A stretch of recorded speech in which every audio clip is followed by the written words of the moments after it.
हरे कृष्णा। आज आप लोग को बताने वाले हैं हम लोग इस दुनिया में जो कुछ भी पाप करते हैं और उसका पाप का कौन देखता है। कोई कोई सोचता है हम लोग जो दिन में पाप करते हैं वो दिन का पाप कौन गिनता है, और कोई कोई आदमी सोचता है रात में पाप करो, रात में कोई गंदा काम करो, रात में कोई नहीं देखता है। और कोई कोई सोचता है हम लोग पानी का अंदर पाप काम करेंगे, कोई नहीं देखता, नहीं रात देखता है नहीं दिन देखता है, पानी का अंदर में काम करते हैं। कोई बोलता है हम लोग रात में जो सपना देखते हैं, सपने के अंदर में हम लोग जो कुछ पाप करते हैं उसको कौन देखता है, नहीं रात नहीं दिन, तब हमारा तो कोई वो पाप नहीं लगेगा, पाप से तो हम बच जाएंगे।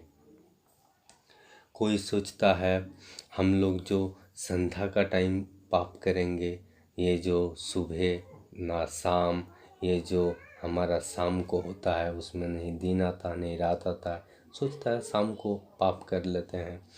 लेकिन भगवान क्या करते हैं बताते हैं आप लोग को।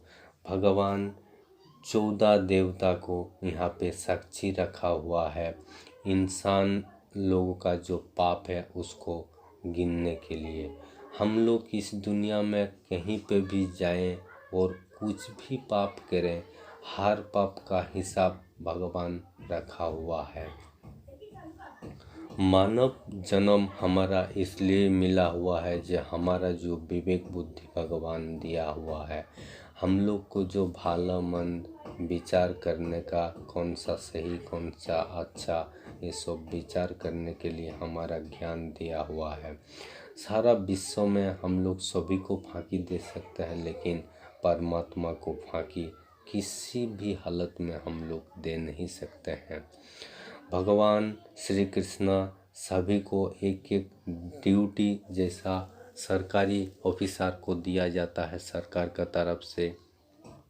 किसी को देता है ट्रेन का ड्यूटी, किसी को देता है ये जो बस चलता है बस का ड्यूटी, किसी को देता है पानी का सप्लायर ड्यूटी, किसी को डीएम बना देता है, किसी को एमएलए बना देता है, किसी को मंत्री पोस्ट में दे देता है। वैसे ही भगवान हर देवता को अपना अपना ड्यूटी में रखा हुआ है। ठीक है, और ज़्यादा बात नहीं करेंगे, आप लोग ठीक से सुनिए, आप लोग ध्यान पूर्वक सुनिए जो हम आपको बता रहे हैं।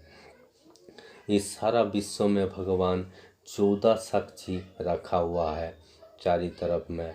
एक नंबर जो साक्षी है वो है सूर्य देवता। सूर्य हर दिन भर देखता है और अपना काम करके चला जाता है। दिन में हम लोग जो कुछ भी काम करते हैं वो सूर्य देवता उसका गिनती करता है। सूर्य के बाद आ जाता है चंद्रमा, और रात में जो कोई काम करता है वो चंद्रमा का, वो उसका ड्यूटी है, वो चंद्रमा देखता है कौन कहाँ पे क्या काम कर रहा है। 3 नंबर पे आता है वायु। हवा तो चारों तरफ चल रहा है, हवा भी साक्षी है भगवान का। 4 नंबर आता है अग्नि। अग्नि में भी अगर कोई पाप करता है तो अग्नि देवता देखता है। 5वां पे आता है आकाश। आकाश भी देखता है। आकाश में भी कोई अगला, आप लोग को तो पता ही होगा पहले पहले का जो देवता लोग होते थे उन लोग आकाश मार्ग में जाके युद्ध करते थे। 4था पे आता है पृथ्वी। पृथ्वी हरी तरफ हमारा जो है उसी में से पाप का हिसाब रखता है। उसके बाद आता है जल। कोई अगर जल का अंदर में कोई भी उसका गलत काम हो गया और पाप काम करता है तो जल उसका साक्षी है। उसके बाद आता है दिवा। दिन में कोई अगर पाप करता है तो उसका आता है दिन में काउंटिंग में। उसके बाद 9 नंबर पे आता है निशा। निशा यानी कि रात्रि। रात्रि में कोई अगर पाप करता है तो उसका रात जो है वो उसका हिसाब रखता है। उसके बाद आता है उषा। उसके बाद 11 नंबर पे आता है संध्या। उषा का मतलब होता है वो जो सुबह का टाइम होता है, उसी को उषा टाइम कहते हैं, वो जो सूर्योदय उठता है उसका। उसके बाद आता है संध्या का समय। संध्या में कोई भी आदमी अगर पाप करता है उसका हिसाब संध्या के टाइम में वो अपना देता है। उसके बाद आता है धर्म। धर्म धर्मो उसका हमारा जो पाप है वो धर्म भी काउंटिंग करता है। उसके बाद आता है काल। काल यानी कि समय। समय हमारा जो है वो भी देता है। उसके बाद 14 नंबर पे आता है परमात्मा, जिसको इस दुनिया में कोई नहीं फांकी दे सकता है, जो हमारा अंदर में बैठा हुआ है। हमारा अंदर ऐसे ही बैठा हुआ है, हमारा हर सेकंड का पाप पुण्य का हिसाब वो रखता है। ऐसे ही गिनती करके 14 गो साक्षी भगवान चारी तरफ रखा हुआ है। अब लोग ये मत सोचिए जे हम जो है कोई भी जगह में अगर पाप करें तो हमारा कौन देखता है।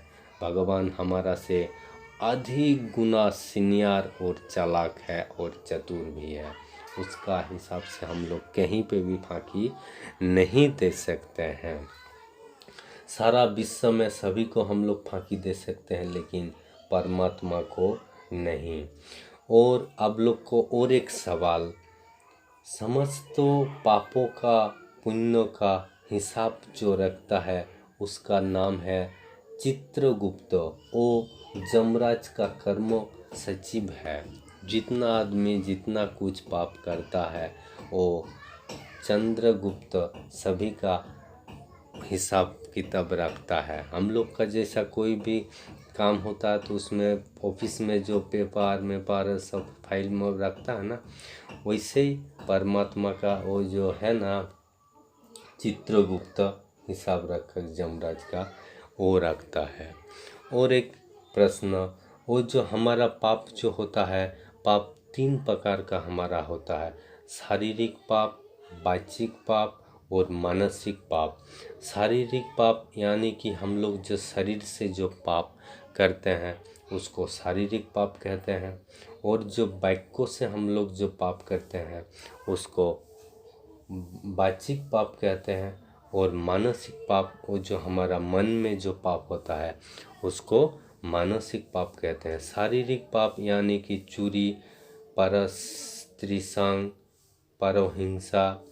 और वाचिक जो पाप होता है वो असोत प्रलाप, निष्ठुर वाक्य, किसी को बोलना, परोदोष में कीर्तन करना, ये सब। और मानसिक पाप हमारा जो दूसरे को अनिष्ट करना, ये सब मानसिक पाप कहलाता है। हरे कृष्णा।